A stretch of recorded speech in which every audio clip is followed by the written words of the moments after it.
High করে দাও সবাই। আমি সকাল সকাল আজকে ঘুম থেকে উঠে পড়েছি, কারণ আজকে শিক্ষক দিবস, সাথে আজকে আমার স্টুডেন্টদের সার্টিফিকেট ডিস্ট্রিবিউশন করব।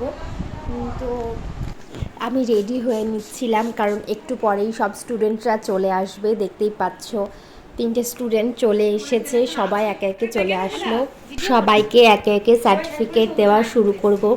সবাইকে একটু দেখিয়ে দিচ্ছিলাম, সব স্টুডেন্ট আসতে পারেনি, তো যারা যারা এসেছিলো সবার তো সার্টিফিকেট ছিল না, মানে যারা পুরনো ব্যাচ যাদের এক্সাম হয়ে গেছে তাদেরকেই সার্টিফিকেট দিলাম। তোমরা দেখতে পাচ্ছ আমি আই কার্ড পরিয়ে দিচ্ছি সবাইকে।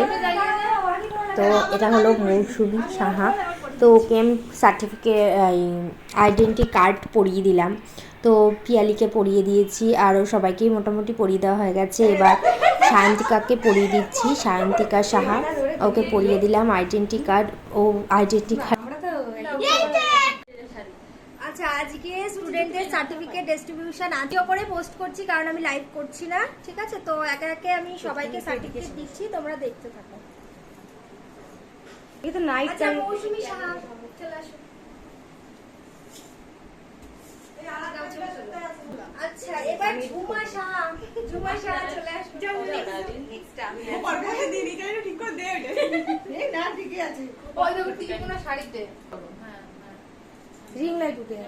আচ্ছা, এবার সায়ন্তিকা সাহা। সায়ন্তিকা দে। সায়ন্তিকা দে। সে প্রিয়া সাহা, ঠিক আছে? ভিডিও আলাদা তো না এই ধরে কারা দিচ্ছে নিগাই এবার হাসলো যে আমার এটা সব সার্টিফিকেট সবাই দেখো। হ্যাঁ আমাকে বুক করবা, তুমি মার খাবা। আচ্ছা, এবার কিউ রজব। ওয়াও, আমরা ফটোটা নিয়ে কিন্তু নামটা বানাচ্ছি রে। ফটোতে নামটা এরকম ধরা উচিত। তোমার জেনে ধর এরকম সত্যি আমাদেরকে তো পুরো মেকআপ আর্টিস্টের মতো ফটো দিয়েছে একদম। এই আমার একটু ভিডিওটা দিস আমার। আচ্ছা, এবার আছে পিয়ালি দাস। তো পিয়ালি দি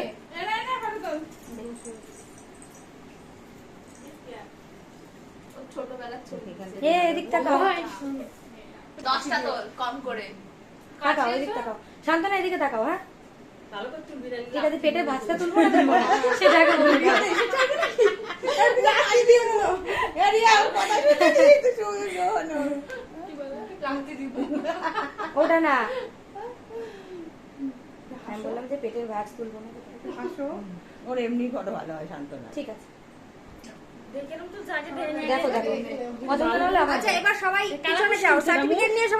তোমরা দেখতেই পাচ্ছ সবাইকে সার্টিফিকেট দেওয়া হয়ে গেছে। তো ওরা একসাথে ছবি তুলে, তারপর একটু খাওয়া দাওয়া হলো। তো সেই ভিডিও একটুখানি তোমাদের সাথে শেয়ার করলাম।